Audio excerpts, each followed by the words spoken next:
생각의 임계점을 넘어라. 생각의 임계점을 넘어라. 이런 제목으로 같이 은혜를 나누고 싶습니다. 오늘도 말씀을 들을 때 깨닫는 은혜를 우리 하나님 주시고, 또 깨달은 말씀을 가지고 한 주간 살아갈 때에 그 말씀의 능력과 축복을 경험하는 저와 여러분 될 수 있기를 주의 이름으로 축복합니다. 인사합시다. 당신은 특별한 사람입니다. 옆 사람과 시작. 당신은 특별한 사람입니다. 예. 자, 우리 앞뒤에 있는 분과 이번에는 당신의 생각이 당신을 만듭니다. 시작. 당신의 생각이 당신을 만듭니다. 아멘. 자, 여러분 불청객이라는 말 아시죠? 불청객. 불청객. 안이불, 초청할 청, 손님객 이런 말입니다. 초대하지 않는 손님, 초대하지 않았는데 찾아온 손님이라는 말입니다. 살다 보면 이런 사람을 만납니다. 내가 원하지 않았는데 나에게 찾아오는 손님 같은 그런 존재들, 사람들 우리 주위에 있습니다. 그 중에 하나를 제가 꼽으라고 한다면 죄라고 말하고 싶습니다. 죄는 초대하지 않았는데 우리의 삶에 찾아옵니다. 그래서 그 죄와 더불어 우리가 살게 되는 것입니다. 우리는 하나님의 자녀입니다.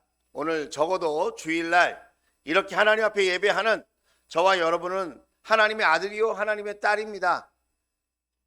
그럼에도 불구하고 우리는 지난 삶을 생각해 보면 불청객처럼 찾아오는 죄와 함께 살았음을 부인할 수 없습니다.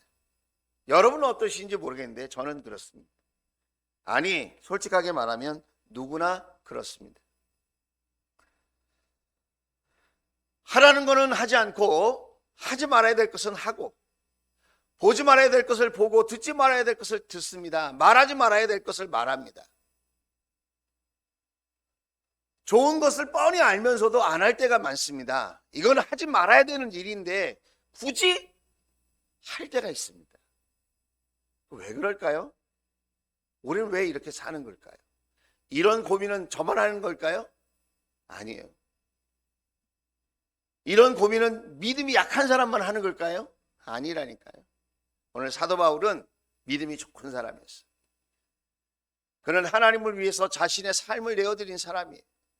예수님을 만나기 전에는 자기 방식대로 자기 고집대로 살았지만 예수님을 만난 이후에는 한 영혼이라도 더 구원하고 교회를 세우고 예수 그리스도의 십자가와 부활의 복음이 온 세상에 증거되기를 누구보다도 간절히 원하여 그렇게 살았던 사람입니다. 그런 사람이 이런 고민을 이야기합니다. 로마서 7장 21절이에요. 22절부터 제가 읽어드릴게요. 제가 성경을 보고 읽어드리겠습니다. 여러분들 혹시 성경이 있으시면 로마서 7장 22절을 보시면 되겠습니다. 나는 속사람으로는 하나님의 법을 즐거워하나 내 지체에는 다른 법이 있어서 내 마음의 법과 맞서서 싸우며 내 지체에 있는 죄의 법에 나를 포로로 만드는 것을 봅니다. 아, 나는 비참한 사람입니다. 누가 이 죽음의 몸에서 나를 건져 주겠습니까? 우리 주 예수 그리스도를 통하여 나를 건져 주신 하나님께 감사드립니다. 그러나 나 자신은 마음으로는 하나님의 법을 섬기고 육신으로는 죄의 법을 섬기고 있습니다. 내가 하나님의 자녀예요. 예수님을 믿는다고 말을 하고 복음을 위해서 산다고 예수님을 열심히 전하는 삶을 살고 있는데 내 속사람, 내가 마음으로는 하나님을 좋아하면서도 육신에 매어있는 현실의 삶을 보면 불청객처럼 찾아오는 그 죄를 떨쳐내지 못하고 그 죄에 사로잡혀서 살고 있는 여전히 연약하고 부족한 자신의 삶을 발견하게 된다는 거예요. 그러면서 8장 1절에 이렇게 시작됩니다. 그러므로 이런 상황인데 그러므로 그리스도 예수 안에 있는 사람들은 정죄를 받지 않습니다. 그랬습니다. 내가 이렇게 갈등하고 내가 이렇게 불청객처럼 찾아오는 이 죄의 문제를 아직 해결하지 못한 것이 사실인데, 그럼에도 불구하고, 그러므로 그리스도 예수 안에 있는 사람들은 정죄를 받지 않는다는 거예요. 정죄라는 말은 이런 뜻이에요. 판사가 너는 죄인이야, 그리고 선고를 내렸다는 거예요. 너는 징역 5년. 그럼 징역 5년짜리 죄를 지금 정죄받은 거예요. 오늘 성경은 죄를 짓지 않았다고 말하지 않아요. 죄인이 아니다, 그렇게 말하지 않는다는 거예요. 그리스도 안에 있는 사람도 죄를 지어요. 불청객처럼 찾아오는 죄의 문제를 스스로 이기지 못해요. 그러나 정죄받지 않는다는 거예요. 이유가 뭘까요? 불청객처럼 찾아오는 그 죄보다 더 크신 이가 있어요. 그분이 우리를 찾아오셨어요. 그분이 우리에게 찾아오셔서 우리의 죄의 문제를 해결해 주셨어요. 그분이 누구죠? 그분이 누구신가요? 예수 그리스도이신 줄로 믿습니다. 한번 따라서 하겠습니다. 예수 그리스도, 예수 그리스도, 예수 구원자, 예수 치료자. 할렐루야. 예수님이 구원자가 되셔서 우리에게 찾아오셨다는 거예요. 여러분, 이 사실을 믿는 것이 믿음이에요. 우리는 죄인이에요. 맞아요. 그런데 정죄받지 않았어요. 왜냐하면 예수님이 나의 죄값을 대신 다 치러주셨어요. 어디에서? 십자가 위에서. 우리는 사순절 기간을 지내고 있습니다. 예수님 죄가 없는데 왜 그런 고난을 당하셨죠? 왜 배신을 당하고 침뱉음을 당하고 모욕을 당하고, 창조주이신 그 하나님께서 왜 인간의 몸을 입고 오셔서 그렇게 멸시와 천대를 받으시고 양손과 양발에 대못을 박히시고 창으로 허리를 찔리시고 물과 피를 쏟으시고 십자가형에 그렇게 죽으셔야만 했을까요? 우리는 예수님이 무슨 큰 죄를 지어서 힘이 없어서 그렇게 십자가에 죽었다고 생각하기 쉽지만 그게 아니라는 거예요. 무엇 때문에? 저와 여러분이 육신으로 짓는, 마음으로 짓는 그 죄 때문에, 저와 여러분이 살면서 짓는 그 죄 때문에 예수님은 십자가에서 저와 여러분의 죄를 짊어지시고 죄값을 감당하시고 십자가에서 죽으심으로 우리의 죄값을 다 해결하신 줄로 믿습니다. 그걸 속량했다 그래요. 속량. 죄값을 다 지불하셨다.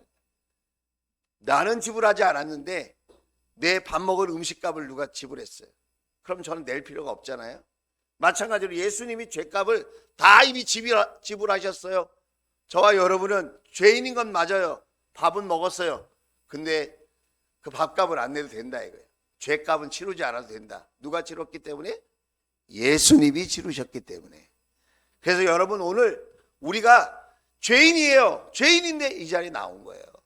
죄가 없어서 예배드리는 게 아니에요. 죄가 없어서 봉사하는 게 아니고요. 죄가 없어서 찬양하고, 죄가 없어서 대표기도 하고, 죄가 없어서 이렇게 설교하는 게 아니에요. 죄가 없어서 여러분이 그 자리에 앉아 있는 게 아닙니다. 여러분과 저는 죄인이지만 용서받은 죄인이다. 할렐루야. 한번 따라서 하겠습니다. 우리 힘차게 고백합시다.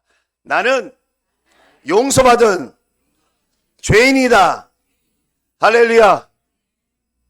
그래서 여러분, 우리가 죄를 지면 이런 마음이 들어야 돼요. 우리가 죄를 생각하면 예수님이 용서해 주셨는데 뭐 이렇게 생각하지 말고, 정말 우리가 죄를 지었다고 느끼신다면, 그렇게 인정하신다면, 자백하신다면 마음 아파할 줄 알아야 돼요. 죄 지은 것에 대해서 마음 아파할 줄 알아야 되고, 속상해할 줄 알아야 돼요. 예수님이 죄값을 치루어 주셨는데 내가 이렇게 또 똑같은 죄를 짓는구나. 내가 여전히 이렇게 죄 앞에서 연약한 존재이구나. 그 사실에 대해서 마음 아파하고 속상해하고 후회함이 있어야 돼. 내가 다시는 그렇게 하지 말아야지. 내가 그때 그렇게 하지 않았어야 하는데. 내가 불청객처럼 찾아오는 그 죄를 수용하는 게 아닌데, 마음속에 담는 게 아닌데, 내가 그거를 말하는 게 아닌데, 그렇게 행동하는 것이 아닌데, 그런 마음이 우리에게 필요하다는 거예요. 뿐만 아니라 거기에 머무르지 말고 우리에게 용기가 필요하다는 거예요. 그 용기가 뭐예요? 회개하는 용기가 필요하다. 주님, 제가 잘못했습니다. 우리의 죄를, 나의 죄를 인정하고 방향을 돌이키는 거예요. 내가 그런 방향으로 가지 않겠습니다. 죄의 방향으로 가지 않고 하나님이 기뻐하시는 방향으로 내가 나아가겠습니다. 돌이키는 거예요. 내 삶을 돌이키는 것, 그걸 회개라고 해요. 회개하는 용기가 있게 되기를 주의 이름으로 축복합니다. 뿐만 아니라 사람에게도 잘못했다면 사람에게도 찾아가서 용서를 구하는 그런 용기가 필요해요. 물론 불가능할 때도 있고 그것이 도움이 안 될 때도 있을 거예요. 또 상황적으로 그것이 어려운 상황일 수도 있겠어요. 하지만 여러분은 아십니까? 용서를 구할 때 내가 예수님을 향한 마음을 가지고 죄를 지은 그 사람에게 용서를 구하는 것도 매우 지혜로운 일이라는 거예요. 그리고 용서를 구할 때 하나님께서 놀라운 회복의 역사를 일으켜 주실 줄로 믿습니다. 뿐만 아니라 어떤 용기가 필요합니까? 다시 예배의 자리에 서는 거예요. 나는 죄인이고 이렇게 늘 넘어지는 사람이니까, 난 연약한 사람이니까 나 예배 안 드릴 거야. 이거 여러분 마귀에게 속는 거예요. 세상에 속는 거예요. 여러분 마음 아파하고 그 자리에 계시지 말고 예배 자리로 나올 수 있게 되기를 주의 이름으로 축복합니다. 예배의 자리가 여러분 사는 자리예요. 생명력이 회복되는 자리요. 다시 한번 하나님의 사랑 앞에 나아가 사랑의 교제를 나누는 자리인 것을 믿을 수 있기를 주의 이름으로 축원을 드립니다. 여러분 내게서 성령을 거두지 말아 주십시오. 다윗의 고백이었어요. 예배의 자리에 다시 나올 때 성령께서 놀랍게 임재하여 주실 줄로 믿습니다. 마음 아파하고 용기를 갖는 것이, 회개하는 용기, 찾아가서 용서를 구하는 용기, 그리고 예배를 다시 한번 드리는 용기, 그것이 우리에게 필요하다는 것. 뿐만 아니라 우리가 반드시 잊지 말아야 될 것이 있어요. 그게 뭐예요? 불청객처럼 찾아오는 죄. 한 번만 찾아오는 게 아니에요. 또 찾아올 거예요. 이번 주간에 또 찾아와요. 그럼 어떻게 해야 됩니까? 이번에는 거절할 수 있는 선택을 해야 된다는 거예요. 한번 따라서 하겠습니다. 거절하는 용기. 죄가 찾아오면 안 돼. 너는 내가 거절할 거야. 믿음의 지혜를 가지고, 주님을 바라보는 믿음을 가지고 거절할 수 있는 선택을 할 수 있기를 주의 이름으로 축복합니다. 여러분 선택하기 전에 항상 뭐부터 하는 줄 아세요? 생각부터 해요. 사람이 생각. 그 생각을 해서 그게 무르익으면 선택하는 거예요. 그리고 내 삶이 그렇게 여러분 펼쳐지는 거예요. 오늘 저와 여러분이 그동안 어떤 생각을 하고 어떻게 살았는지를 나의 모습을 보면 발견할 수 있게 돼요. 내가 선택한 것에, 내가 생각하고 선택한 것의 결과가 오늘 내 모습이라는 거예요. 자, 그런 의미에서 나는 신앙생활 중에 무엇을 선택해야 할까? 또 올바른 신앙생활을 위해서 내가 선택해야 될 것이 무엇인가를 한번 고민할 필요가 있어요. 신앙생활 중에 내가 올바른 신앙생활을 하기 위해서 내가 선택해야 될 것, 그것이 무엇이냐? 내 신앙이 행위 중심이냐 은혜 중심이냐를 생각해 봐야 돼. 내 신앙생활이 행위를 중요하게 생각하느냐 아니면 은혜를 중요하게 생각하느냐, 이걸 좀 다른 말로 율법 중심의 신앙생활을 하고 있느냐 아니면 복음 중심의 신앙생활을 하고 있느냐, 이걸 또 다른 말로 해볼게요. 나 중심의 신앙생활을 하고 있느냐 예수님 중심의 신앙생활을 하고 있느냐.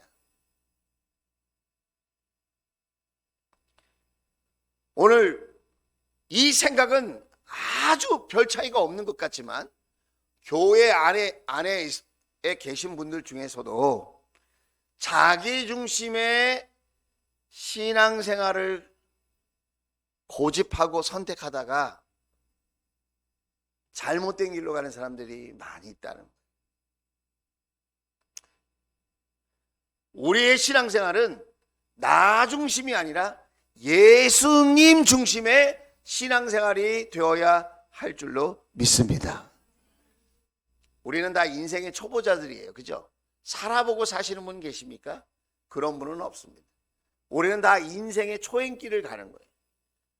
그런데 그렇게 초행길을 가는 사람이 자기의 삶을 자기가 책임지고 주도한다? 여러분, 위험해 보이지 않습니까? 어설픈 생각이 들지 않습니까? 우리의 인생을 만드시고 그 처음과 끝을 모두 알고 계신 우리 예수님, 그 예수님께 내 삶을 맡겨드리고 그분이 우리의 삶의 주인 되시도록 내 삶의 주도권, 경영권을 예수님께 맡길 때 여러분, 우리의 삶은 안전하고 평안하지 않겠습니까? 그런데 우리는 어디에 속냐면 내 인생은 내 거야.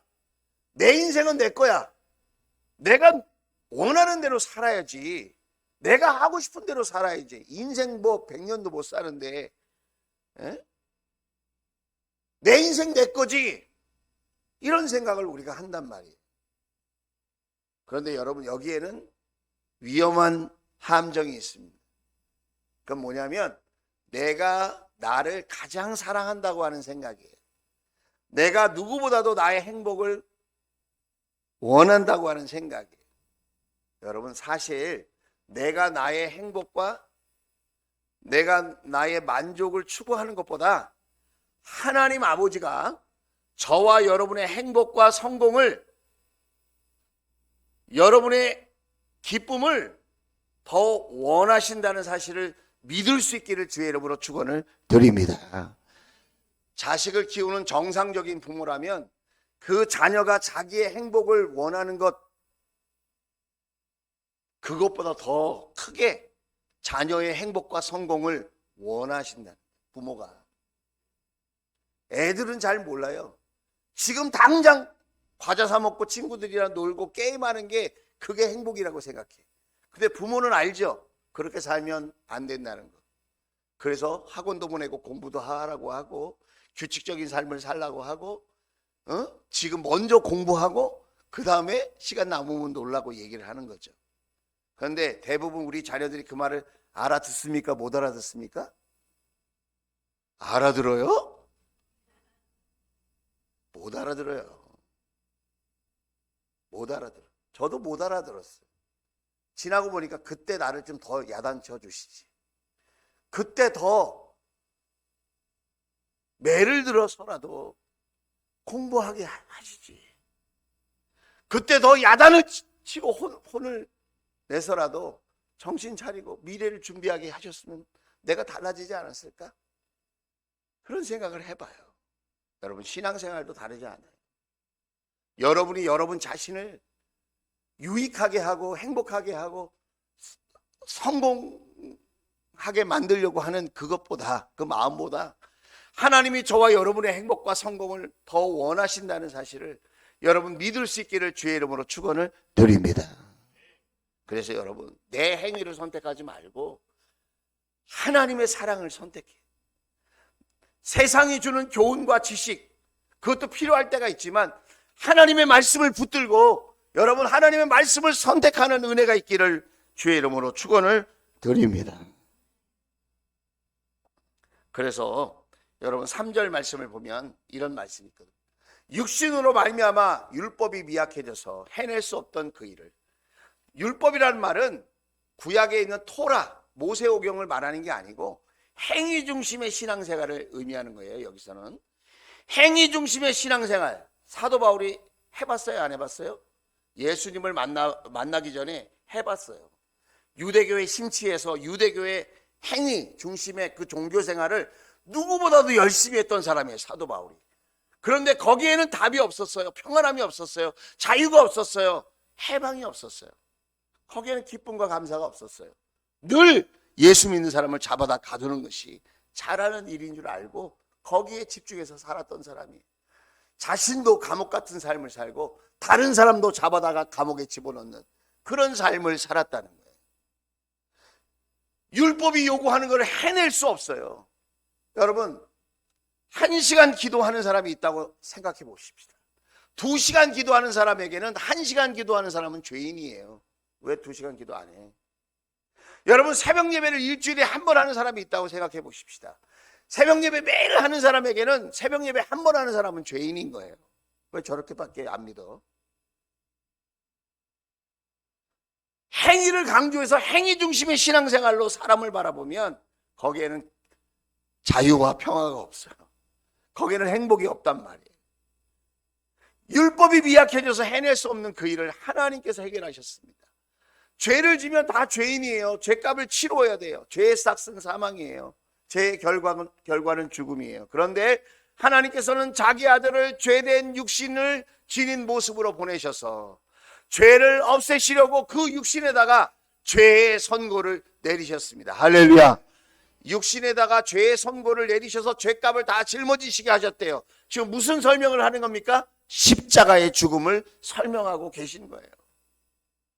행위로는 스스로를 구원할 수 없어요. 우리는 다 행위에 약점이 있고 연약한 사람들이에요. 잘하는 부분이 있지만 못하는 부분이 있어요. 그래서 우리의 행위로는 구원받을 수 없고 자유할 수가 없어요. 그런데 그 죄값을 예수님에게 짊어지게 하셔서 우리의 죄를 깨끗하게 해결하신 줄로 믿습니다. 그래서 우리는 누구를 선택해야 돼요? 항상 나의 행위를 선택하지 말고 예수님을 선택할 수 있기를 주의 이름으로 축원을 드립니다. 그래서 9절 말씀에도 보면 이렇게 이야기합니다. 십자가에 죽으시고 부활하신 예수님, 그 예수님이 우리에게 하나님의 영을 보내주셨어요. 하나님의 영이 여러분 안에 살아계시면 여러분은 육신 안에, 행위 안에 있지 않고 성령 안에 있습니다. 성령 안에 누구와 함께 있다는 거예요? 예수님과 함께 있습니다. 그러므로 누구든지 그리스도의 영이 없으면 그리스도의 사람이 아닙니다. 우리가 예수의 영으로 성령님으로 충만하고 그 안에 있을 때에 우리는 좋은 선택, 예수님을 선택하고 예수님의 말씀을 선택하는 그런 멋진 삶을 살게 되어질 줄로 믿습니다. 자, 그러면 우리가 그런 선택을 하고 싶어요. 예수님을 선택하고 싶은데 왜 그게 잘 안 되느냐? 생각 때문에 그렇다는 거예요. 생각. 5절 말씀을 보겠어요. 5절 말씀. 8장 5절 말씀. 육신을 따라 사는 사람은 육신에 속한 것을 생각하나 성령을 따라 사는 사람은 성령에 속한 것을 생각한다 그랬습니다. 여러분, 생각이 뭐냐면 이런 거예요. 학문적으로, 사전적으로 얘기를 해보면 생각이란 우리가 다 생각하잖아요. 사람이 하루에 몇 가지 생각을 하는지 아세요? 심리학자들이 5만 가지 생각을 한대요. 그런 말 들어보셨죠? 5만 가지 생각하고 있네. 이런 얘기 들어보셨죠? 보통 5만 가지의 생각을 한대. 자기가 의식을 하든 못하든 자기의 그런 생각이 일어난다는 거예요. 뇌에서. 그래서 생각의 정의는 뭐냐? 어떤 대상이나 사건이나 현상이 내 의식에 들어올 때 지식체계, 내가 갖고 있는 지식체계를 통해서 해석하고 정보를 처리하는 과정, 그거를 생각이라고 한다. 뭔 말인지 모르겠죠? 저도 모르겠더라. 그럼 철학자들은 생각을 뭐라고 얘기하나? 아까 얘기한 건 교수가 하는 정의고, 철학자들은 생각이란 뭐라고 얘기를 하냐면 생물학적 감각이 생각이다. 이것도 어려워요. 철학자랑 한 말이라서. 그러니까 이런 거예요. 색깔을 시각이 감각하여 구별해내듯이, 소리를 청각이 감각하여 구별해내듯이 세상과 나와의 관계를 생물학적 감각이 생각이라는 걸 통해서 분별해낸다 이 말이에요. 알 것 같은데 또 모르시겠죠? 그래서 가장 쉬운 말, 제가 생각에 대한 가장 쉬운 정의를 여러분에게 알려드리려고 해요. 자, 생각이란 뭐냐? 자신이 자기에게 하는 말이에요. 내가 다른 사람에게 하는 말은 대화라고 그래요. 대화. 근데 사람이 없어. 근데 자기 혼잣말 하는 거, 혼잣말. 자기가 자기 자신에게 하는 말이에요. 몇 주 전에 이런 설교를 했습니다. 축복의 물꼬를 터트리는 말 기억나세요? 축복의 물꼬를 축복이 쌓여 있는데 그 축복이 탁 쏟아져서 경험되게 하는 게 말이라는 거. 말. 내가 어떻게 말을 하느냐에 따라서 긍정의 말을 하느냐, 부정의 말을 하느냐, 축복의 말을 하느냐, 저주의 말을 하느냐, 행복의 말을 하느냐, 불행의 말을 하느냐에 따라서 달라진다, 결과가. 하나님도 말씀하셨어요. 내 귀에 들리는 대로 내가 시행하리라. 그렇죠? 말에는 창조적인 능력이 있다 그랬어요. 그런데 여러분, 자신이 자기에게 하는 말이라니까요. 뭐가? 생각이. 지난 한 주간 동안 여러분은 여러분 자신에게 좋은 말을 많이 했습니까? 나쁜 말을 많이 했습니까? 여러분은 여러분 가정과 여러분 자신과 여러분 자녀와 여러분 주위에 있는 사람들을 생각하면서 긍정의 생각을 많이 했을까요? 부정의 생각을 많이 했을까요? 여러분, 생각이 존재입니다. 내 생각이 나라고 하는 존재를 만든다는 거예요. 1% 부자의 법칙이라는 책이 있어요. 절판됐다가 얼마 전에 다시 출간하게 되었는데, 거기서는 뭐라고 얘기하느냐? 자기가 자기 자신에게 했던 그 말들이 그 사람의 인생을 만든다는 거예요. 우리는 그런 생각을 하잖아요. 노력해야 성공한다. 그거는 일부분만 맞는 말이라. 노력하지 말고 좋은 말을 많이 하라는 거예요. 노력을 아주 하지 말라는 말이 아닙니다. 오해하실까 봐 큰일 났네. 신앙생활도 노력해야죠. 그냥 노력만 한다고 신앙생활이 잘 되는 게 아닙니다. 내가 말을 할 때, 내가 내 자신에게 말을 걸 때 믿음의 말을 해야 된다는 거예요. 할렐루야. 그러면 노력한 것 그 이상의 내 삶에 자연스럽게 예수가 흘러나오고, 여러분, 승리의 삶이 내 삶에 펼쳐지게 되는 줄로 믿습니다. 내 믿음대로 될지어다. 내 말대로 될지어다. 내 생각대로 될지어다. 부자들은요, 부자가 될 생각을 해요. 가난한 사람들은요, 가난한 생각을 해요.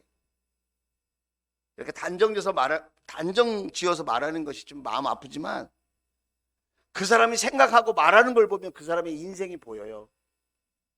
똑같이 신앙생활하고 예배를 드려도 여러분이 승리자의 마음으로, 승리자의 생각을 가지고 여러분 믿음의 말을 하는 사람과 늘 안 된다, 못한다, 어렵다, 괴롭다, 죽겠다, 살 수 없다, 나는 안 된다, 나는 재수 없다, 이렇게 말하고 생각하는 사람하고는 삶의 미래가 달라지는 거예요. 한번 해보겠습니다. 나는 할 수 있다. 예수 안에서 할 수 있다는 말을 뺀 거예요. 예수님을 빼면 안 됩니다. 내게 능력 주시는 자 안에서 나는 모든 것이 가능하다. 할렐루야. 예수 안에서 가능하다. 예수 안에서. 나는 할 수 있고 하면 되고요. 할 때 도와주시고요. 나는 혼자가 아니고요. 하나님께서 책임져 주시는 하나님의 자녀인 줄로 믿습니다. 그걸 믿어야 돼. 그걸 믿고 말해야 되는데, 교회 다니면서 하나님을 아버지라고 부르면서 걱정 근심은 내 거예요. 아버지. 아버지는 그냥 아버지 자리에 계시고요. 걱정 근심은 제가 맡아서 하겠습니다. 얼마나 답답하겠어요. 하나님이.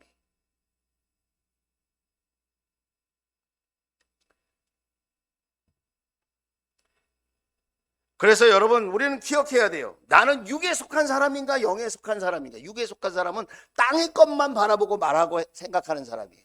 영에 속한 사람은 천국을 바라보고 하나님을 바라보고 예수님을 바라보고 그의 도우심을 바라보고 동행하심을 바라보고 역사하심을 기대하며 사는 사람. 할렐루야. 이거를 갈라디아서에 사도 바울이 풀어놨어요. 갈라디아서 5장 여러분 22절부터 19절부터 22절까지 볼게요. 자, 같이 한번 읽어보세요. 땅의 일이라는 게, 육의 일이라는 게 뭔가, 육체의 일이라는 게 뭔가. 자, 같이 읽겠습니다. 시작. 육체의 행실은 환히 드러난 것들입니다. 곧 음행과 더러움과 방탕과 우상숭배와 마술과 원수매김과 다툼과 시기와 분냄과 분쟁과 분열과 파당과 질투와 술취함과 흥청망청 먹고 마시는 노름과 그와 같은 것들입니다. 내가 전에도 여러분에게 경고하였지만 이제 또다시 경고합니다. 이런 짓을 하는 사람들은 하나님의 나라를 상속받지 못할 것입니다. 천국까지 못한다. 하나님 나라의 자녀가 되지 못한다. 여러분 유튜브를 보시잖아요. 뭐부터 보시나요? 뉴스를 보면 어떤 뉴스부터 보세요? 여러분이 대화하는 주제가 뭡니까 도대체?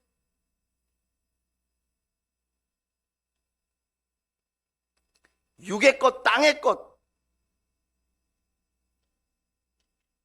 육의 생각, 이런 거에 아주 우리의 마음이, 생각이 점령당해 있어. 점령당해 있어. 그렇게 점령당해 있으면 그 생각이 나오는 거예요. 내 삶에 말과 행동으로 나와요. 그래서 내 앞길을 가로막는 게 다른 사람이 가로막는 게 아니라 내 안에 있는 것이 나를 가로막는 거예요. 그래서 여러분 성경 통독을 하고 말씀을 묵상하고 기도의 자리에 나오고 예배를 드리고 주님을 생각하고, 할렐루야, 그렇게 하는 거라는 거예요. 자, 그럼 영의 일이라는 게 뭔가? 영의 일이라는 게, 그것도 사도 바울이 다 설명해 놨어요. 자, 22절부터 24절까지 같이 큰 소리 읽겠습니다. 시작. 그러나 성령의 열매는 사랑과 기쁨과 화평과 인내와 친절과 선함과 신실과 온유와 절제입니다. 이런 것들을 막을 법이 없다는 거예요. 성령 안에서, 예수 안에서 이런 걸 생각하고 이런 거를 사모하고 이런 거를 내 안에 집어넣으면 그런 것이 나온다는 거예요, 여러분. 그래서 성경을 읽고 좋은 독서를 하고 좋은 강연을 듣고 학교를 다니고 하는 이유가 좋은 것을 듣고 배우려고 하는 거 아니에요? 그걸 채우려고. 24절에 같이 한번 읽겠습니다. 시작. 그리스도 예수께 속한 사람은 정욕과 욕망과 함께 자기의 육체를 십자가에 못 박았다 이게. 여러분 예수님이 십자가에 못 박혀 죄의 문제를 해결하셨잖아요. 우리도 우리의 정욕, 육의 일, 아까 갈라디아서 5장 19절부터 21절까지 있었던 그런 모든 항목들을, 여러분 내 정욕과 내 욕망, 더러운 것들, 내 안에 있는 더러운 것들을 던져주는 불청객처럼 찾아오는 모든 것들을 여러분 붙들지 말고 환영하지 말고 거절하고 내쫓고 여러분 멀어지게 되기를 주의 이름으로 축원을 드립니다. 십자가에 못 박아야 돼요. 그러면 저와 여러분이 좋은 선택을 할 수 있게 된다는 것입니다. 그래서 오늘 7절 말씀을 보면 육신에 속한 생각은 하나님께 품는 적대감입니다. 육의 일로 가득 찬 사람은 하나님이 싫어요. 하나님의 말씀이 짜증나요. 하나님의 말씀만 들으면 답답해요. 졸려요. 피곤해요. 하나님의 말씀을 막 멀리하고 싶어져요. 그런데 여러분 영의 사람은 하나님 말씀을 들으면 순종하고 싶어져요. 그 말씀대로 살고 싶어져요. 그 말씀을 따르고 싶어져요. 그 말씀이 너무나도 꿀송이처럼 달게 느껴지는 거예요. 할렐루야. 그래서 여러분 세상에 빠졌는지 안 빠졌는지 금방 알아요. 통독 그거 목자님이 보내주셨는데 딱 틀었는데 아 듣기 싫어. 그러면 내가 영적으로 지금 상태가 안 좋은 거예요. 또 하나 분별표 알려드릴까요? 찬양을 딱 틀었는데 찬양이 듣기 싫어. 자꾸 뽕짝만 듣고 싶어. 뽕짝이 나쁘다는 게 아니라 찬양이 듣기 싫으면 여러분 영적으로 내가 병들어 있는 거예요. 육에 속한 생각만 하는 사람들은 하나님과 관계된 모든 것들이 다 적대감으로 느껴지는 거예요. 대적하게 된다는 거예요. 8절에 보면 또 이런 이야기를 하고 있습니다. 육신의 메인 사람은 하나님을 기쁘시게 못 해드린대. 육의 생각, 육의 것, 육에 이끌리는 사람, 육의 생각을 하는 사람은 하나님을 기쁘시게 해드리지 못한다는 거예요. 그럼 뭐 어떻게 한다는 거예요? 하나님을 근심시킨다는 거예요. 하나님을 근심시킨다. 반대로 말하면 영에 속한 사람, 영의 생각을 하는 사람은 하나님을 기쁘게 해드리고 싶다는 거예요. 효자가 누구입니까? 효녀가 누구입니까? 부모님을 기쁘게 해드리고 싶은 마음이 갖고 있는 자녀가 효자, 효녀 아니겠어요? 신앙생활도 똑같아요. 하나님 보실 때 불효자가 있다는 거예요. 생각이 그렇게 중요하다는 걸 말씀드리는 겁니다. 그래서 여러분 우리는 후회 없는 선택을 해야 되는데 후회 없는 선택을 하려면 어떻게 해야 되느냐? 여러분 임계점을 뛰어넘어야 돼요. 임계점은 다른 말로 극한점이라고 그래요. 임계점이라는 말은 물리학적 용어인데 그냥 쉽게 물을 끓이는 걸로 비유를 해보겠습니다. 물은 몇 도씨에 끓죠? 70도도 뜨겁고요, 80도도 뜨겁고요, 90도도 뜨거워요. 그러나 액체가 기체로 바뀌어서 여러분 팔팔 끓으려면 100도가 돼요. 100도. 99도는 100도가 아니에요. 우리는 생각할 때 1도씨가 아무것도 아닌 거라고 생각하잖아요. 액체와 기체는 존재 자체가 달라요. 네? 우리가 신앙생활을 똑같이 하는 것 같지만 어떤 사람은 변화되고 새로워지고 은혜 받았다고 하고 예수님이 좋다고 그러고 즐겁다고 하고 신앙생활이 행복하다고 말을 하는데 왜 나는 그게 잘 느껴지지 않을까요? 교회 똑같이 다니는데 100도가 안 돼서 그래. 임계점을 넘지 않아서. 여러분 자판기에서 음료수 꺼내 보셨죠? 요즘 보통 캔 콜라, 커피 뭐 이런 거 작은 거 1,000원이라고 한번 해봅시다. 그러면 그 음료수를 내가 하나 뽑아 먹으려면 얼마를 넣어야 돼요? 가격이 1,000원으로 돼 있으면 1,000원을 넣어야 돼요. 자, 그런데 내가 900원을 넣었어. 그럼 900원어치가 나옵니까? 누가 아니라고 그랬어요? 안 나와. 맞아요. 맞아. 1,000원은 1,000원을 넣어야 나오는 거지. 내가 900원을 넣었다고 해서 1,000원짜리가 나오지 않는다. 오늘 저와 여러분이 생각을 하고 삶을 살아갈 때에 임계점을 넘어야 돼요. 그 기준에 딱 들어가야 돼요. 넘어서야 여러분 예비된 은혜와 축복이 내가 경험이 되어지는 거라. 왜 나는 은혜가 안 될까? 왜 내 기도에는 응답이 없을까? 왜 내 삶은 이럴까? 나도 예수님 믿는데, 나도 교회 다니는데 임계점을 넘어야 된다. 그 한계점을 넘어야 된다는 거예요. 그 경계를 뛰어넘어야 된다는 거예요. 여러분. 그러면 그 경계가 뭐냐? 나 자신의 노력이냐? 아니면 옆 사람이냐? 아니에요. 그 경계가 뭐냐? 예수님이라는 거예요. 예수님. 할렐루야. 우리는 예수님 바라보고 신앙생활 하는 거지 옆 사람 바라보고 아니면 내 자신의 열심만을 의지하면서 신앙생활 하는 게 아니라는 거예요. 예수님이 뭐라고 말씀하셨나? 그 예수님이 말씀하신 대로 여러분 신앙생활 하려고 내가 최선을 다해 보는 거예요. 그 임계점을 넘어보려고 내가 도전하는 거예요. 내가 말할 때도 예수님을 한번 생각해 보고 말을 하는 거예요. 결정을 할 때에도 내가 예수님을 한번 생각해 보고 여러분 결정을 하는 거예요. 우리는 보통 이런 생각을 합니다. 물질에 관해서는 이게 돈이 되나 돈이 안 되나, 내가 부자가 될 건가, 이거 하면 내가 손해를 볼 건가, 만약에 정치인이라면 이게 표가 되나 표가 안 되나, 내가 권력을 잡을 수 있나 권력을 잃어버리나, 그런 생각 하지 않을 거예요? 내가 자존심을 내 목표로 삼으면 이게 나를 높이는 일인가, 나의 자존심을 이게 낮추는 일인가, 여러분 그런 생각 하지 않겠어요? 그런데 우리의 임계점은 뭐예요? 예수님이에요. 예수님. 예수님이 기뻐하시나? 예수님이 좋아하시는 일인가? 예수님이 말씀하신 건가? 예수님이 축복하실 일인가? 할렐루야. 우리는 거기다 임계점을 둬야 돼. 아유, 사람들이 나를 어떻게 보나? 그게 뭐가 중요해? 중요하죠. 그러나 그렇게 중요하지 않다는 거예요. 어? 예수님이 중요하지. 예수님과 나와의 관계가 중요하지. 그 외에는 다 부수적인 것이라는 거예요. 할렐루야. 이 사실을 알게 되기를 바라요. 이 사실을 붙들 수 있기를 주의 이름으로 축원을 드립니다. 로마서 8장 13절 14절. 여러분이 육신을 따라 살면 죽을 것이다. 망한다 이 말이에요. 잘 안 된다.